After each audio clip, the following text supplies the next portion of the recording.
Inabot ng siyam-siyam ang ilan sa mga kapatid nating motorista na nagpaparenew ng kanilang lisensya dahil sa aberya sa sistema ng LTO. Kaya naman ang naturang ahensya, nagbigay na ng ultimatum sa kanilang supplier. Ikwento mo, Maricel Halili. 2 oras lang daw ang aabutin sa renewal ng driver's license. Pero si Mang Armando, 2 araw ng tambay sa LTO San Juan Licensing Center para lang makuha ang kanyang lisensya. Dapat kung anong sira ng mga device nila doon, kung ipakumpuni nila para hindi matambak yung mga tao rito. Bukod sa headquarters ng LTO, 6 na sangay pa ng ahensya ang hindi makapagproseso ng lisensya. Kabilang dito ang Mandaluyong, Manila East, Manila West, Novaliches, Quezon City Extension at San Juan District Office. Kaya ang mga mag-aayos ng lisensya, sabay-sabay na napunta sa San Juan Licensing Center. 170 na application lang ang karaniwang pinoproseso nila kada araw, pero umaabot na raw ito ngayon sa mahigit 200. Kahapon, nag-extend kami ng oras para lang matapos yung aming mga ginagawa.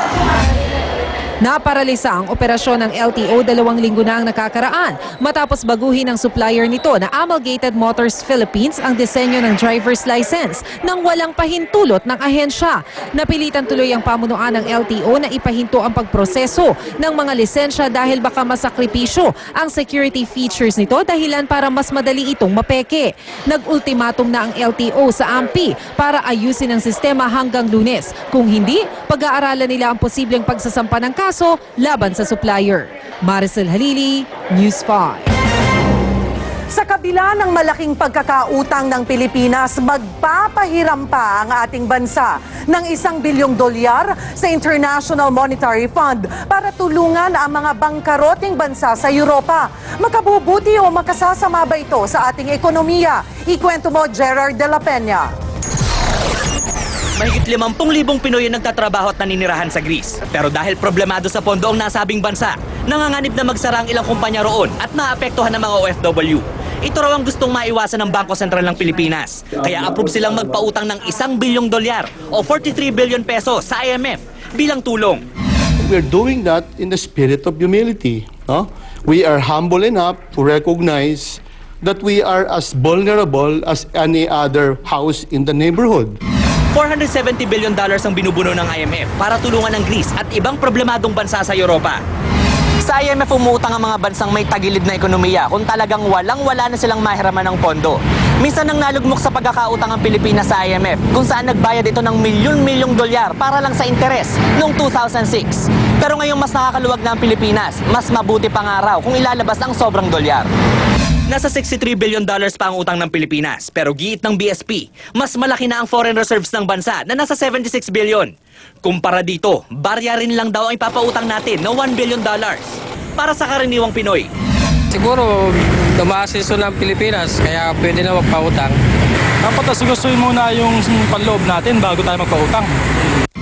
Hirit pa ng Freedom from Debt Coalition, hindi ang pagpapautang natin ng solusyon para makaiwas sa posibleng epekto ng pagbagsak ng ekonomiya ng Europa. Palakasin natin ang ating ekonomiya.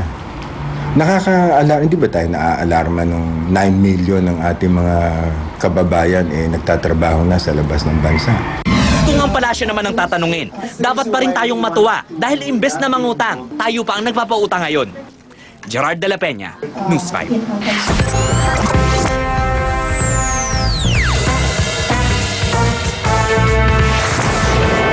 Anumang lagay ng panahon, kasama ng whether or not ang ATC International Healthcare Corporation. Mga kapatid, medyo maganda ang panahon natin ngayong weekend pero depende kung nasaan kayo. Mahina ang hangin na bagat pero magdudulot pa rin ito ng ambon o sandaling pag-ulan sa may Luzon. Sa susunod na 6 na oras, may posibilidad na kailangan nyo ng payong sa Calamba, Tagaytay at Batangas. Kung mag-road trip kayo ngayon pagit ng Luzon o sa norte, baka ulanin kayo pero sandali lang naman mga kapatid.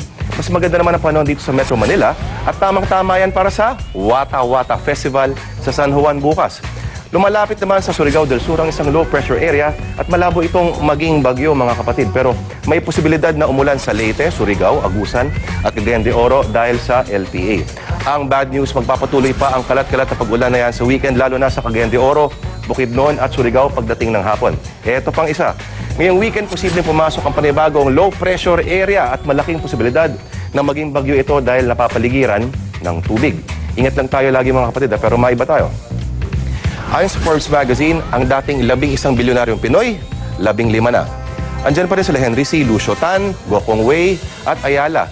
Pero may bagong dating naman sa Millionaires Club. Sila Lucio Ko, ang may-ari ng Pure Gold, at ang 38-year-old civil engineer na si Michael Cosiquien.